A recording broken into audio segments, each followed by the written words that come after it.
Well, we are counting down to the union budget. The economic survey has been tabled. We've, of course, been analysing what the survey has to say. And as I've been pointing out, the theme running through the economic survey is deregulation.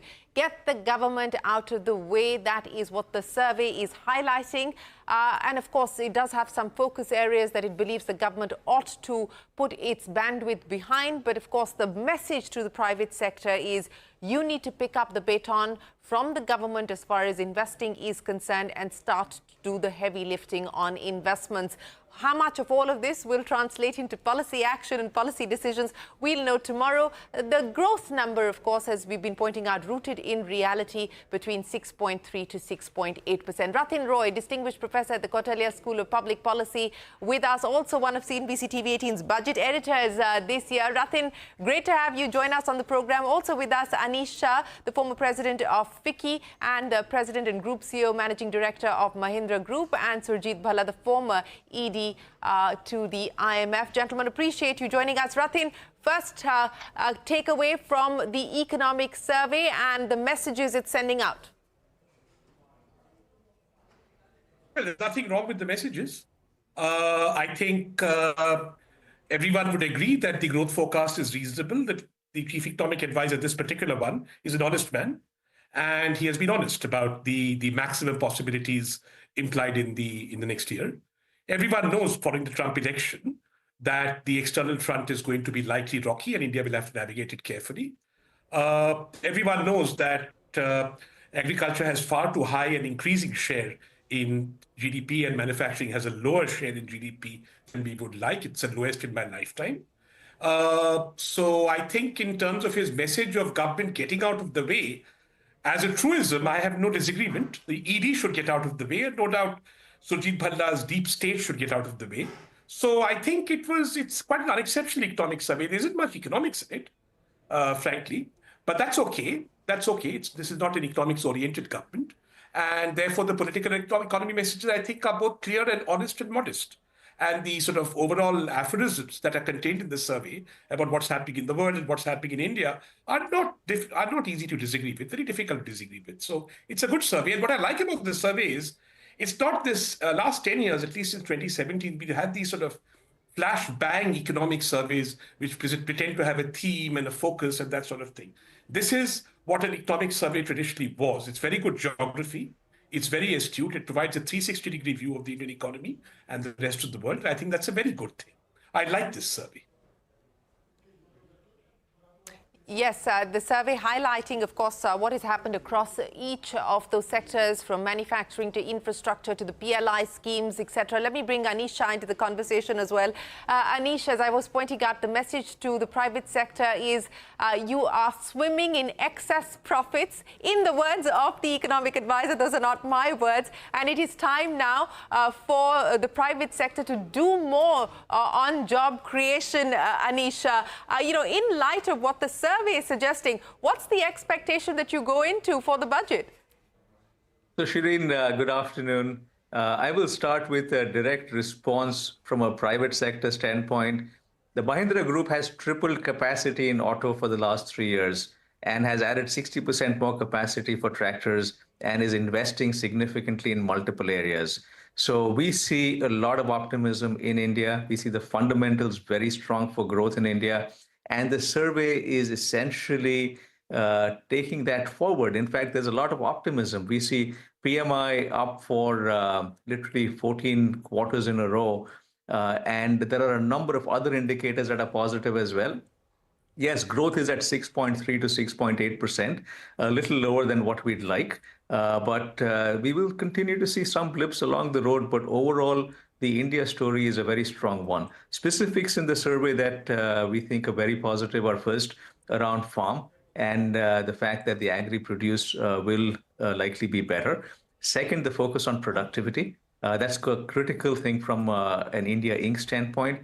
And third, specifically what you have on the screen up there around deregulation, but more importantly, reducing the cost of manufacturing. That is going to make India the manufacturing hub. We have a number of ingredients in place to be able to make that happen. And with greater focus and emphasis on ease of doing business and on deregulation, that will help us reduce cost along with other measures that need to be taken, and some aspect of demand stimulation. So I think these are all the factors that really put us on the right path, and we feel good about where we are. Well, you're going into the budget feeling good about where you are. So let me ask you about what the hope now is as we count down to the budget 24 hours away. In light of what the survey is saying, what's the expectation on capex? Of course, it has been a record number that we've seen over the last few years. Do you anticipate a significant increase, or do you believe that it's likely to be around the similar number that we saw last time around? And demand stimulation, what's the expectation outside of capex on demand stimulation, Anish? So first, we would say stay the course on capex. That's been a plus in the budgets over the last few years, which is a focus on the multiplier effect that capex brings in and the positivity from an economy standpoint on that front. The second is there is clearly a need for some demand stimulation because we see weakness in the middle and the lower segments, and that's something that needs to be addressed in a pinpoint manner for them. One potential way to do it that also links in with simplicity is to simplify the tax code and potentially have a stimulus again for the lower and the mid segments of society that will hopefully get us stronger demand. And these are the main things that we would look at. Yes, there may be a few others, but these are the primary ones. Yes, I think the focus on capex, the hope is that that will continue, and the assumption is that that will in fact continue. What can the government do in terms of providing tax relief is the big question. Will this be the budget that finally addresses the middle class by way of tax relief? The hope is building on that front. Whether we'll see a slab rejig is the big question. But let me welcome Surjit Bhalla to the conversation as well. Surjit Bhalla, many thanks for joining us. Your big read from the economic survey, but more importantly, what you believe it could perhaps signal the budget will take forward. The big read from the economic survey is that we've got a very strong inclusive growth. We don't have high growth. That is very clear from the survey, expecting only about 6% or so, 6.3% next year, of this year. But, you know, the inclusive growth numbers are very, very impressive. Whether you look at what has happened to consumption growth across the sectors, and they cite the survey, the latest 23-24 survey. So agricultural growth is very, very strong. And actually, this is a big story that I think is underemphasized. We used to have agricultural growth for the last 55, 60 years at somewhere around 3%. And now we have graduated upwards to about 5% agricultural growth. So that's the good news in the economic survey that I see. There are some not necessarily good news, but something I don't understand. And Shereen, you pointed this out about expecting job growth to come from that. What is it? Give me the exact quote that the government has to do something. No, it's in the enlightened self-interest of the private sector. You know, I think we should discuss that a bit more. Look, I've just stated that I think there's a lot of inclusive growth, and I think there are very robust numbers to suggest that. But I haven't, you know, it's got to be the very definition of socialism, right? That it is in your enlightened self-interest to give a higher wage. I just do not understand that statement. Second, I think the government, or the economic survey rather, is not reading the data. They present data on very high growth in employment, which I think is very positive, part of inclusive growth. But, you know, they want to circumvent also the conclusion that real wages have not risen to a very strong extent. There has been a very solid growth in the real wages of the casual workers. But the salaried workers, which are basically the middle class, there has been almost zero real growth in real wages. So this is the problem. And, why don't they connect the two? If I were to try and make some sense out of this, you've got a big expansion in supply. That supply is being accommodated by the market, but it is being accommodated, as Econ 101 would suggest, by not much rise in real wages. That's the story. So enlightened self-interest won't do anything, and I don't expect anybody to really work in the enlightened self-interest. Everybody is working towards maximizing, it's age-old stuff, maximizing their utility, maximizing their profits, etc. Let that be. That is the state of the world. That is the state of the economy. So let's not bring in these other weird notions of enlightened self-interest. Very quickly, Surjit Bhalla, do you expect tax cuts for the middle class tomorrow, to the point that Anish was making in terms of stimulating demand? Absolutely. I think it's absolutely necessary, given the results that I have just talked about, and I have written about it, will be writing about it, that I think it's an absolute necessity for them to have significant tax cuts across the board. Real wages have not increased for the salaried middle class. And, both for political reasons, and, it's good politics to have, if you will, satisfy or accede to the interests of the middle class. Middle class, it used to be the case that most of India was poor. So therefore we do policies in the name of the poor. I think now most of the population is middle class, and therefore our policies should be in the name of the middle class. One such policy, and a very important one, is to boost up their real disposable income. A growth in real disposable income is needed, and that can only be done by having a significant tax cut. A significant tax cut, that's the call there coming in from Surjit Bhalla. Rathin, again, and I'm trying to link what the survey is sending out by way of messages saying, look, it's going to be a difficult external environment. FDI is going to be challenging given the move towards greater protectionism. In this context, do you believe that there's likely to be any preemptive move that we could take to try and encourage more FDI to come in, but also more domestic private investment to pick up? Well, I don't know about domestic private investment because, your interlocutor from the private sector is saying both things at the same time. He's saying that, the private investment has doubled and tripled, at least for the Mahindra group. That is so of the whole economy, then why bother? And he's also saying, of course, that demand is somewhat muted in the lower areas. So I don't think that private investment will come in, and here I agree with Surjit, in their visualized self-interest. Enlightened self-interest is something I was not taught in school, much like implicit growth. But visualized self-interest is that the private sector can see a pathway where if they increase investment, they're going to make more money. Then they will invest. At the moment, they're not seeing that.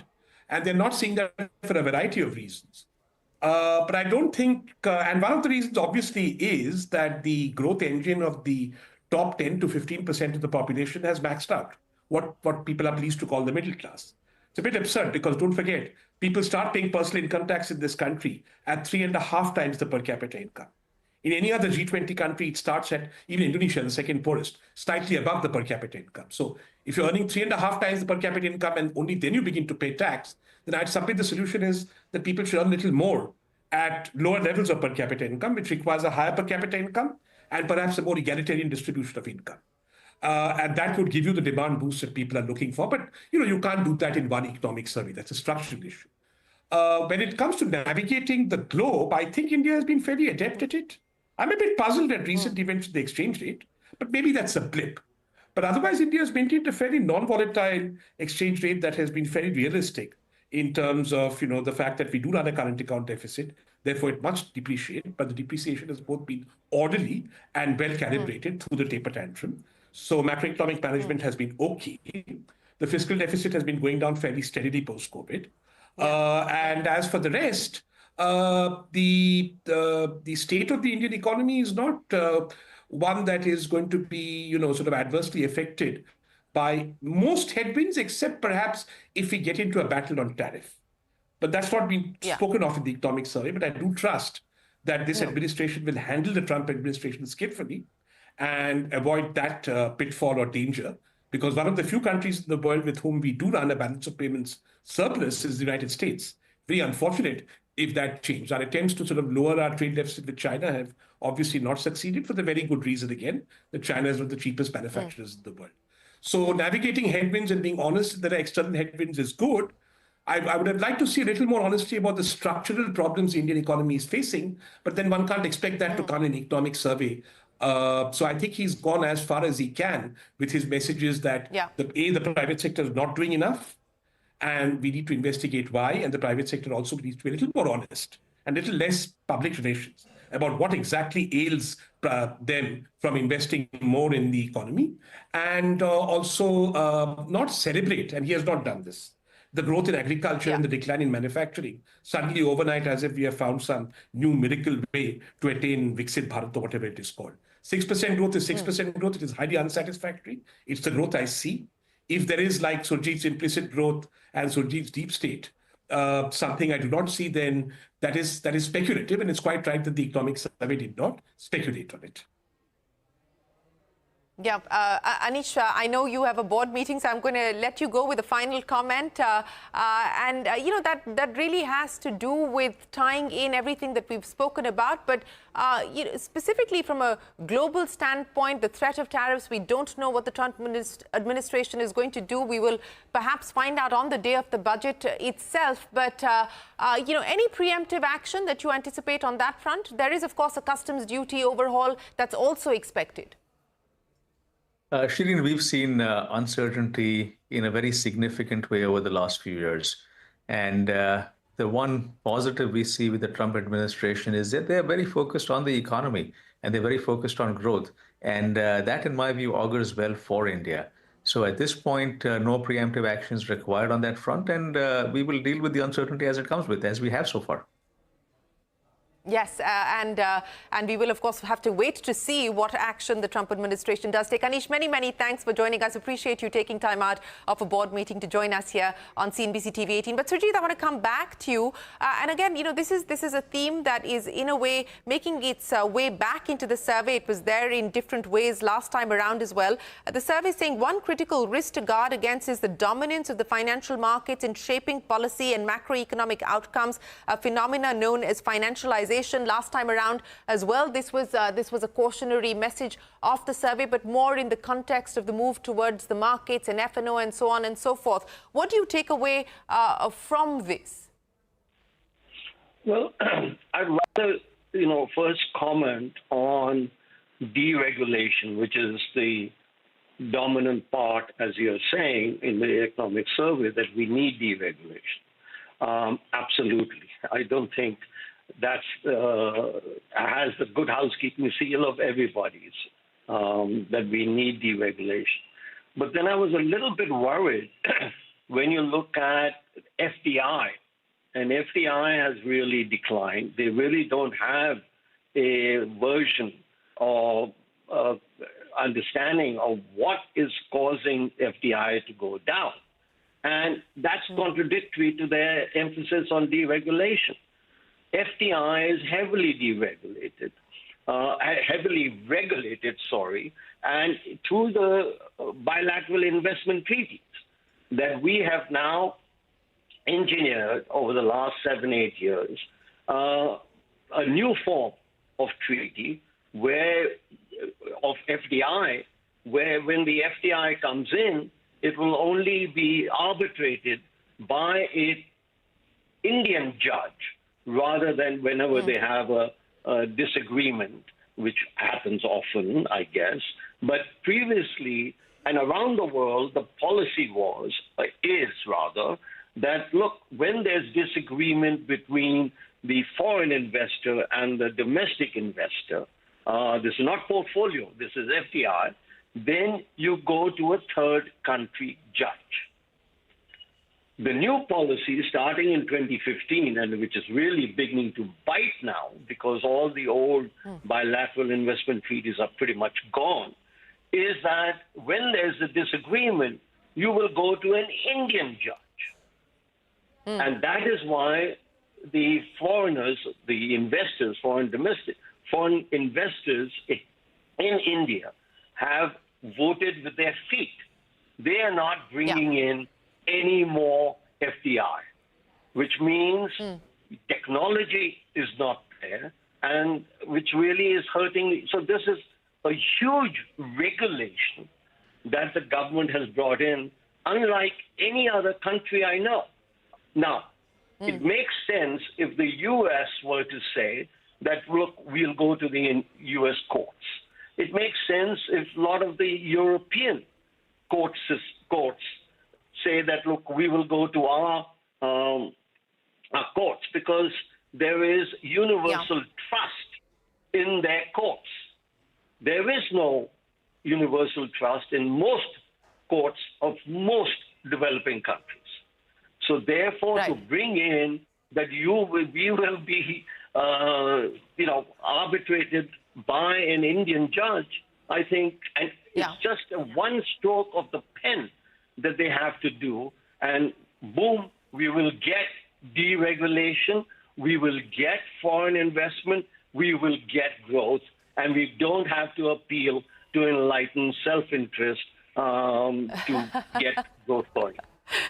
Well, we'll have to see whether the stroke of the pen is exercised tomorrow or not. But, Rathin, you've been poring over the budget numbers as they currently stand. So I'm going to ask you to put together what you believe is the space that the government may have to do what the Prime Minister suggested this morning as he addressed the media outside Parliament. And I'm quoting the Prime Minister, "Ma Lakshmi ki kripa garibo aur madhyam varg par bani rahe." This was part of his opening remarks. So given the space that the government has to play with, what does the cushion look like, and what would you expect the government to prioritize? The government has never lacked space. What it has lacked is the ability to execute well. People seem to have forgotten.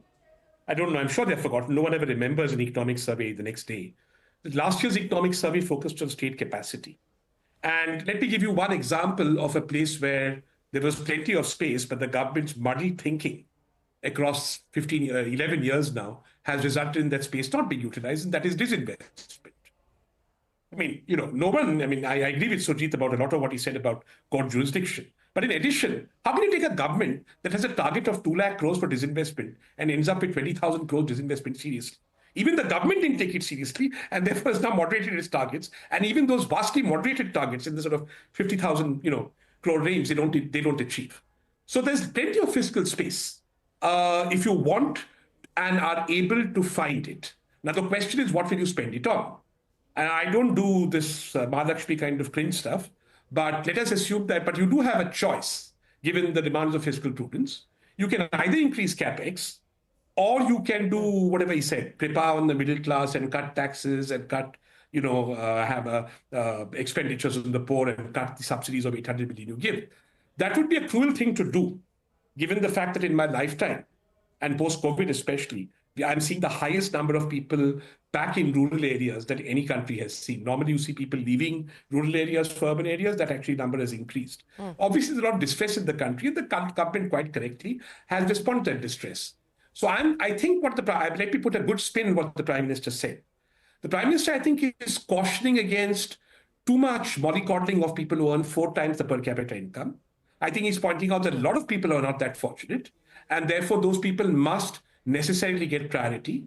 And that priority is what the government should give to its fiscal space. And of course, I hope he's saying what he did not say, if he used the word implicit, that there is a lot of fiscal space that the government could get, but through a combination of incompetence, indifference, and inaction, it is not getting. And that fiscal space could be put to good use then in widening the scope, not to have to make these unpleasant trade-offs. That's how to implement this comment as a benevolent comment from the Prime Minister, if indeed it was intended to be so. Well, disinvestment, of course, there is not even tempered expectations on that front. In fact, what we are now starting to see is the government is infusing capital to revive PSUs at this point in time. 6 PSUs like RINL put more money into MTNL because there is a view within government, and the financial services side certainly believes that the banks should not be left with having to deal with haircuts on account of what happens on the PSUs, and privatization, of course, off the table for what it's worth at this point in time. But Surjit Bhalla and Rathin Roy, appreciate you joining us here this afternoon to take us through the economic survey. Yeah, you wanted to make a point? Yeah. Rathin? Yeah. Very quickly. And Surjit, okay, very quickly. Yeah, the best way Yes, not Surjit, for go the ahead. public sector not to get haircuts is to sell it to the private sector as soon as possible. And in a situation, I would rather worry about Anil Ambani's haircuts than the public sector's haircut. That's the only long-term structural solution. Surjit. Yeah. You must have covered this in the early part of this. And perhaps tomorrow we can discuss what is this preoccupation with the fiscal deficit. Second, I suggest that you should ask the various industrialists that come to your program as to what they think about FDI policy and about the BITS policy being banned. I think that can get into a very constructive dialogue between the interest groups that are involved in the making of what I think is a policy that I do not understand at all. Also on fiscal deficit, the preoccupation with the fiscal deficit, I really do not understand. Well, we have many economists debating and arguing that, and of course 4.5% is the fiscal deficit target that's been outlined by the government, and the expectation is that they will stick to that and of course provide the glide path for the year ahead as well. Surjit Bhalla, Rathin Roy, always a pleasure. Many thanks for joining us. See you tomorrow bright and early on Budget Day as we pore over the numbers and see what direction the government finally decides to take. Lots happening in the markets. We're back in a moment with Closing Bell. Stay with us.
bit of a muted opening that's come in for the South Korean markets. The Nifty has basically had 3 days of positive close. Yesterday, we hit the 20-day moving average and then basically gave up some gains. The execution has been quite strong. Core margins continue to remain quite unhealthy at this point of time. Mid-cap index is up about a quarter. I don't consider Zomato as a discretionary stock. We are not playing for this month or this quarter. We're building a FMCG powerhouse of the future. For as direct tax is concerned, which would be people earning between 5 lakhs and 25 lakhs in my view. और ये हर देशवासी के लिए सर्वाधिक गौरवपूर्ण है. Outperformance seen in the mid-cap index today. The mid-cap index has turned positive on a week-to-date basis. It has been a must